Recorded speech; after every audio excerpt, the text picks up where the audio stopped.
Okay, so what have we done up to now? In part one, we measured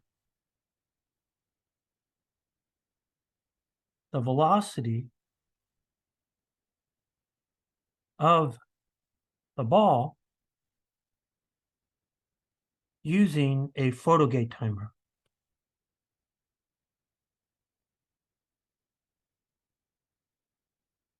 And what we ended up getting here is that we got V1 average plus or minus sigma 1. In other words, I have a distribution curve.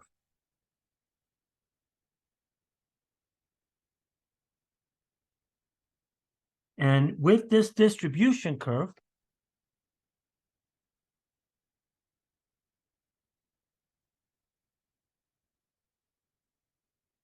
our best measurement of the ball is then going to be V1 average plus or minus sigma 1.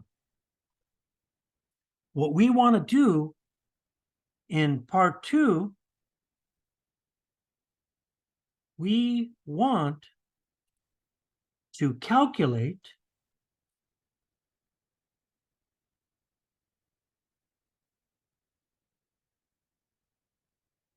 the speed of the ball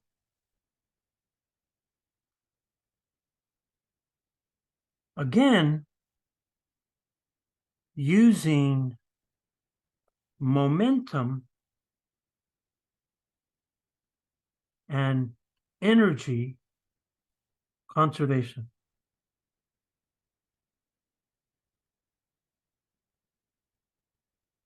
So that's where we're at. So the way we did this here is that, so measurements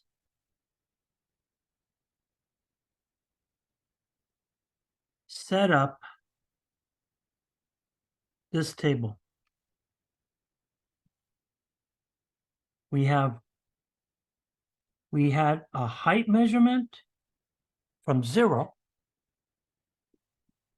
and we measured this 10 times. And then we set up a table where from this height measurement, we want to get the velocity of the pendulum. And finally, we want to get to the final speed V2. And so our whole goal here is to get a confidence interval for V2.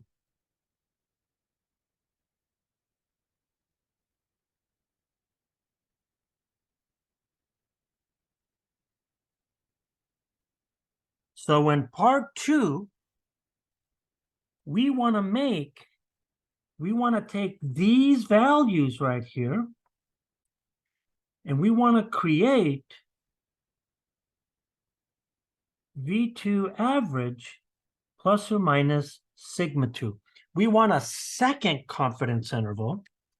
And in this second confidence interval, we want to see how this confidence interval and how it overlaps with the one from part one. So what that means here is that there are two calculations that have to occur. I have the pendulum. So we have, in this situation right here, we have 10 height measurements. So what we want to go from is that we want to start with our height measurements, right? This is our height measurements. And then from here, we're going to use energy considerations.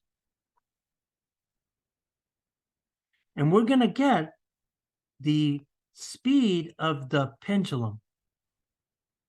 And then we're going to use momentum considerations to get the speed 2. So once I get the speed 2 here, we could then create our distribution curve. So once again, our job here is to get this confidence interval of V2 plus or minus sigma 2. Okay, so let's do this. In other words, we're going to start with height measurements.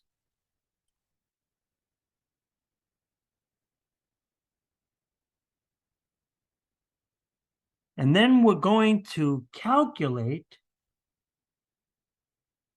pendulum heights or pendulum speeds.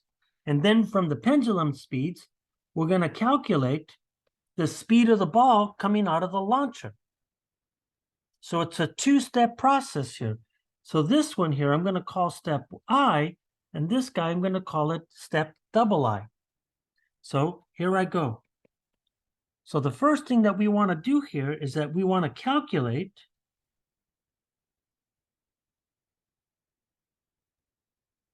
the speed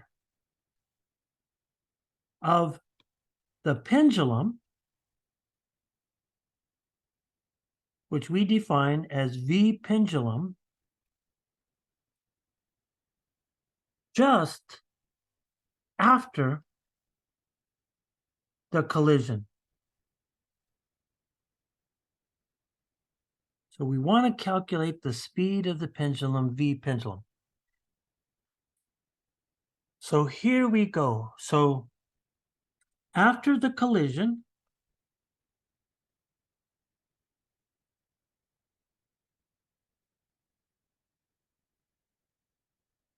the ball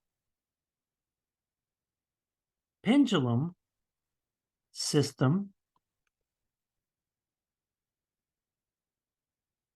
swings upwards. So when I think about this, I have a before picture, and what I'm seeing here is that I have a catcher right here.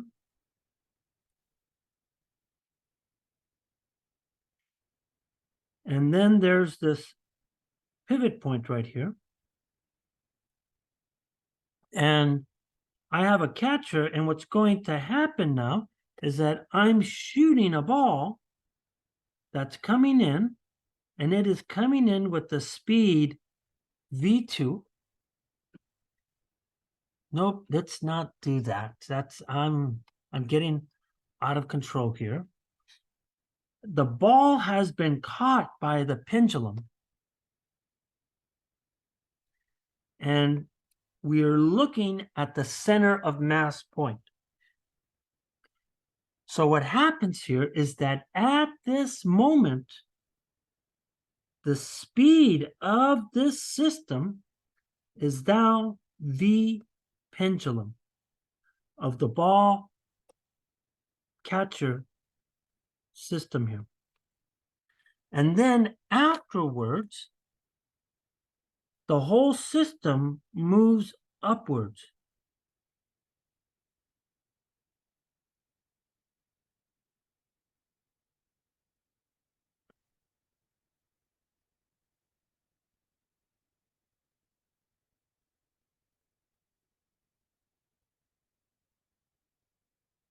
And the thing that we're only keeping track of is the center of mass.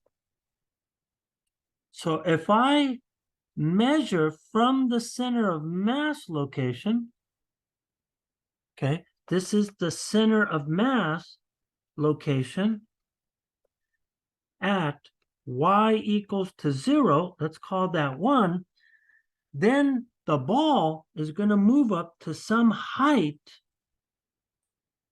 which we'll call delta y from this point. So you have 10 measurements of this height change that you measured. Now, if we play the same game as we did with momentum, but now we do it with energy, if I look at this thing here, the external force acting on this system here is 0. Now, why is it 0? Well, one of the things that you can think about here is that once the ball is in the catcher, there is no external force acting on the ball. Now, you could say that there is, that I could imagine that instead of having 2, I only have 1 string. So then if I was to imagine that there was a tension on this string of the pendulum, as this thing moves, the tension force would then be 0 because it's perpendicular. So therefore, there's no work done. Now, I can say that there's work done by gravity, but if I include gravity into my system, then I'm going to say here is that the external work is 0, which then means that the change in energy is 0. In other words, that the energy before must equal the energy afterwards. And this allows us to use the concept of conservation of energy. So from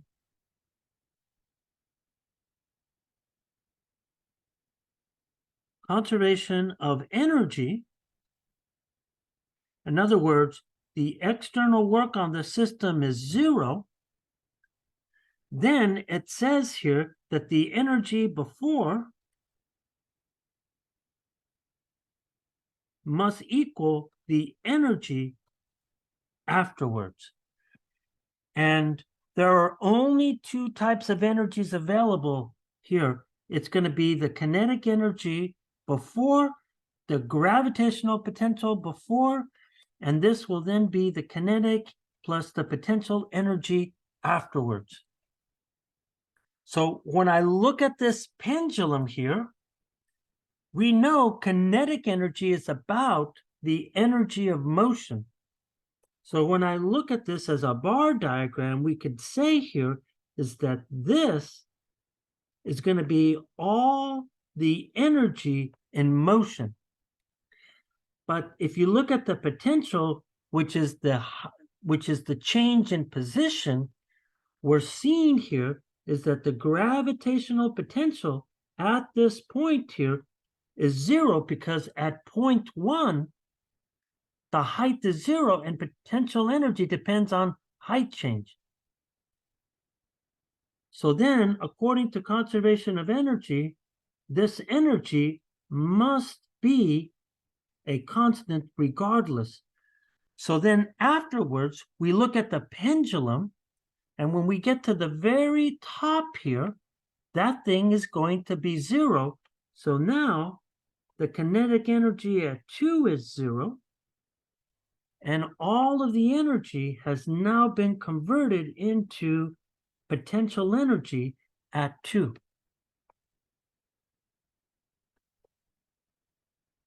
So according to conservation of energy, I could then write in that the potential at 1 is 0, and the kinetic energy at 2 is 0. And so then I could then mathematically write down what this equation reads here is kinetic energy is then going to be 1/2 m of the system, and this will be the speed of the pendulum, has to equal the potential energy, which is the mass of the system times g. That's going to be the force of gravity times its height change. And remember, in this situation, again, this is nothing but the force of gravity times the height change. So that is the work. It's the work of gravity that changed the kinetic energy of that bob. So now, I now have an equation. So this equation allows one to calculate V pendulum from delta y. So in other words, if I have my Excel sheet, which is right here, I can copy this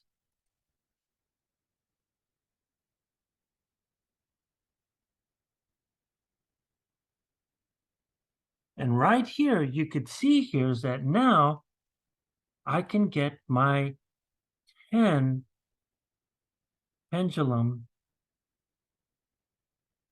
speeds. So I have got one of the columns now. So now I could go in and show how to calculate V2. By the way, even though I didn't say this here, I don't think it really matters.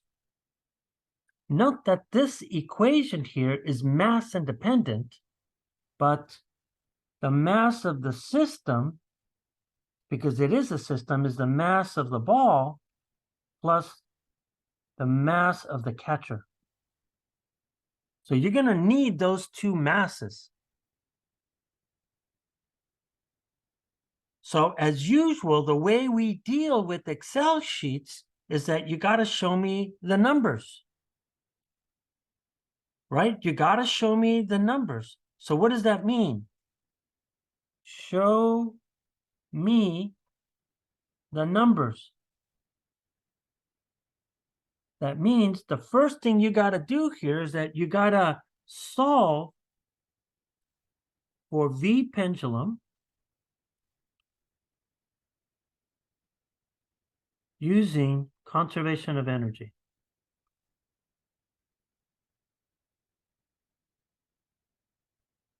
You're going to need to do that. And remember, show your work. And then once you've shown me that first line, now the next thing that you can do here is that in Excel or Sheets, drag the cell down to calculate all the other cells. So now you have 10 values. So now what we have here is that we have our second piece. Our second piece now is that we want to calculate the next column in the table. We want to calculate the speed V2 of the ball before collision.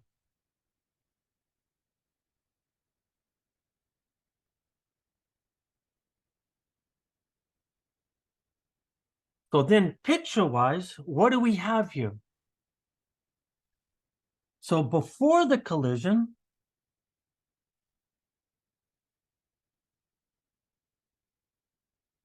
we have a ball coming in, and it's coming in with some speed, which we have labeled V2. And then what I have here is that I have a stationary catcher here.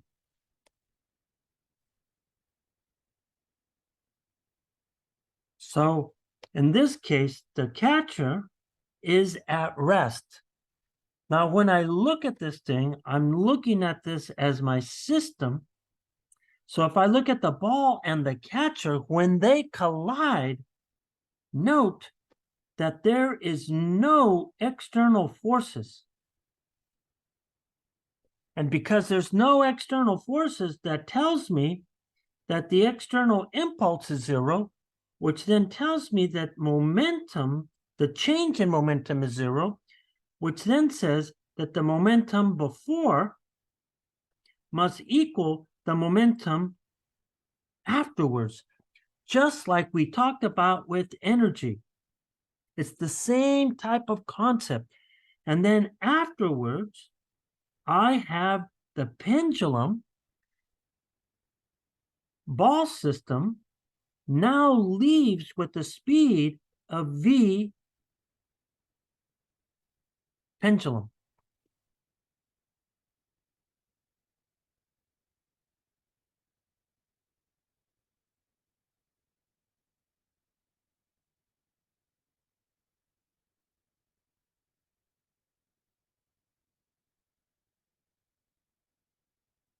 So that being the case here, we could use conservation of momentum.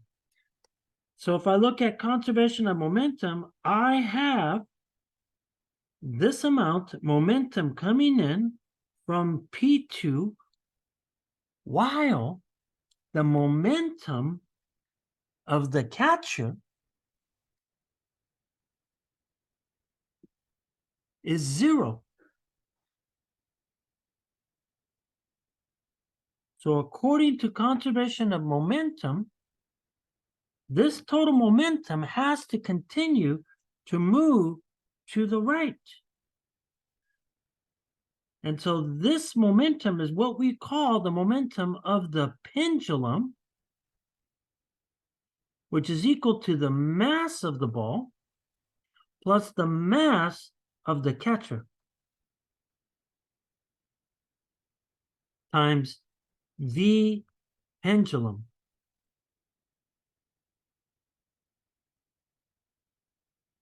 So from this diagram, I could then apply the momentum before has to equal the momentum afterwards. And we could see here is that before I had the mass of the ball times v2, and this is going to be the combination of the ball plus the mass of the catcher times the velocity of the pendulum. So now what you're seeing here is that we can calculate, just like we did before, we can calculate V2. Up here, we said here is that we can use this equation to calculate the height change to get the pendulum. In this case,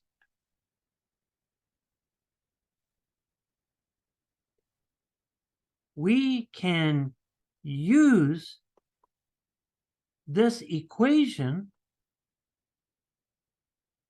to calculate V2 from V pendulum. So now if I come up here and I get my table, now I can finally, actually I can do, I'm going to copy the whole thing because you have to do the exact same thing. So now here I go. So when I look at my table here, the thing that I'm afterwards now is that I'm interested in calculating these values. I want these 10 ball speeds. So what do? Show me the numbers. Solve for what? Solve for V of the ball using conservation of momentum this time, not energy.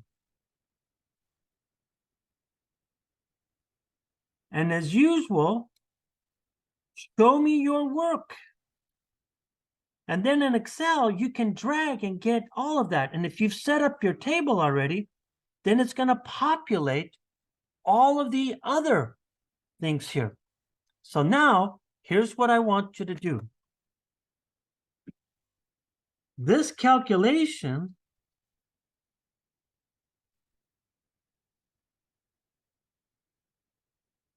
requires the masses, the masses of the ball. And in this case, I said that the mass of the ball in Excel, I wrote this as MB. And you're going to need the catcher, which I labeled the mass of the catcher. Oh, I did not spell that right. As MC. So it's useful to define these quantities in Excel or sheets. It really is. And it's part C that's going to be really important. So now that you have that, this is what you want to think about. What you want to think about is that the first thing you got to do here is that you got to plot your distribution curve. Okay, so plot both V1 plus or minus sigma 1 and V2 plus or minus sigma 2 on the same sheet with a scaled line. So then what you're looking at here is that you're going to ask the question, is this? If this is this guy right here, and I have V1 plus or minus sigma 1, excuse me, and then I'm going to plot this other curve right here.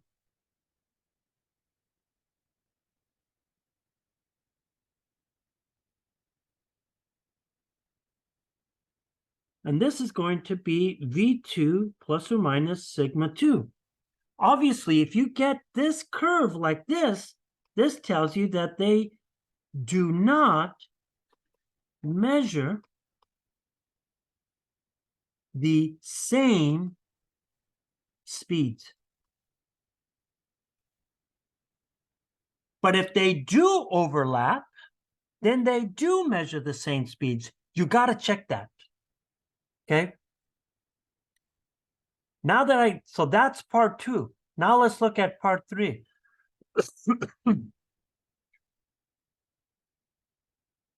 Actually, this is part 3. I should be more careful about this. How about if I do the following thing? So here's what we want. I'm going to lower this down. And I'm going to call this part 3. So this is the data analysis.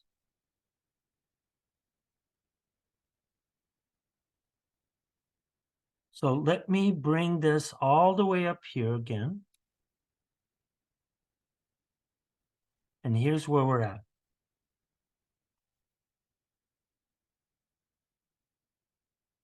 Here's the other 2 things that you want to do. Because this is an isolated,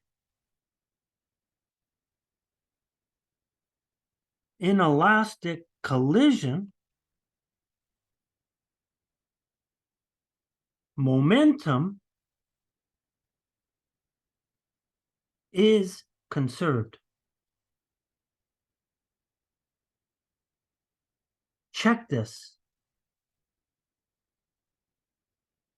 Now here is where Excel becomes really, really important. Like super, super important. And so this is what I set up in Excel. Okay. So set this up in Excel to help you not go crazy. So what I did here is that I did this. In Excel, I had the mass of the ball, and this was defined, right? I defined this as MB. Then I had the mass of the catcher, which I defined as MC. And then I defined velocity 2. I think I called this velocity of ball. And then I called V pendulum. I called it V pin. So these quantities you want to define. So remember, when you define them, you're actually giving these guys numbers, right? You're giving these guys numbers here. That's what I want you to do. So these guys right here, you should put numerical values in for these guys right here. Okay, so that has to be in kilograms. This has to be in kilograms. This has to be in meters per second, meters per second. Now, use Excel calculations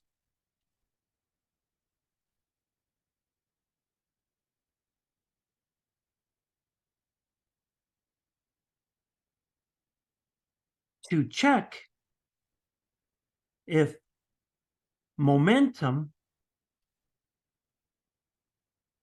is conserved. So then this is what I did here. I did the momentum of the ball. And of course, in my language, this is going to be the mass of the ball times V of the ball in Excel language, and you're going to have a value. So I literally looked at it this way. How should I do this? I'm going to do this a little bit different here. I'm going to move this right here.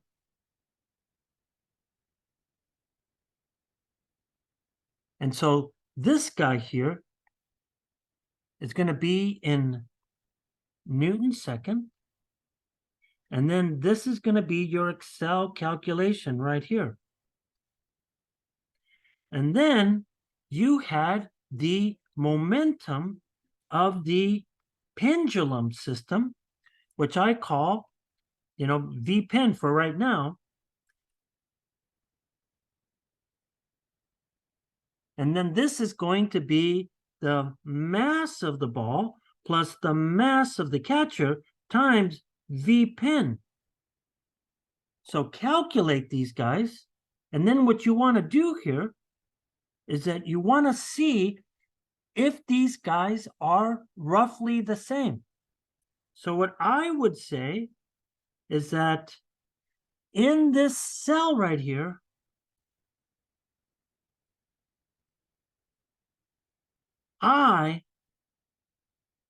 the values, are they close or far apart? If they're somewhat close, then we're going to say that they're conserved. Okay, that's for looking at the momentum, whether momentum is conserved. They should be, these two quantities, they should be roughly the same. In inelastic collision, kinetic energies are not conserved.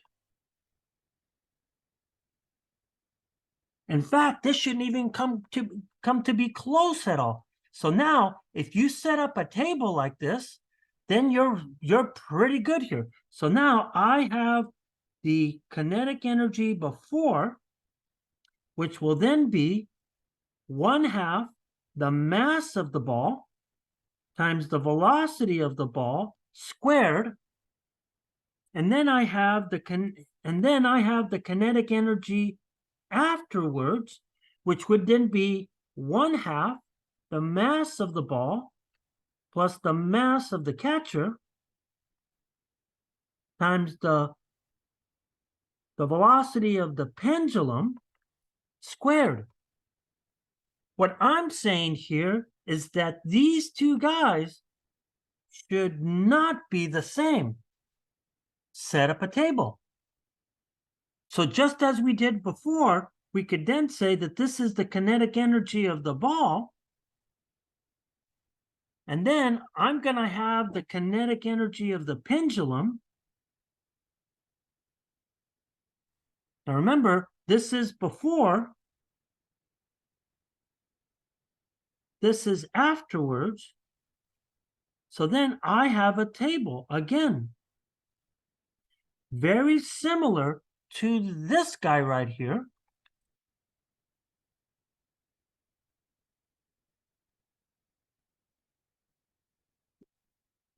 And what we know, just like up here, these two guys should be very different.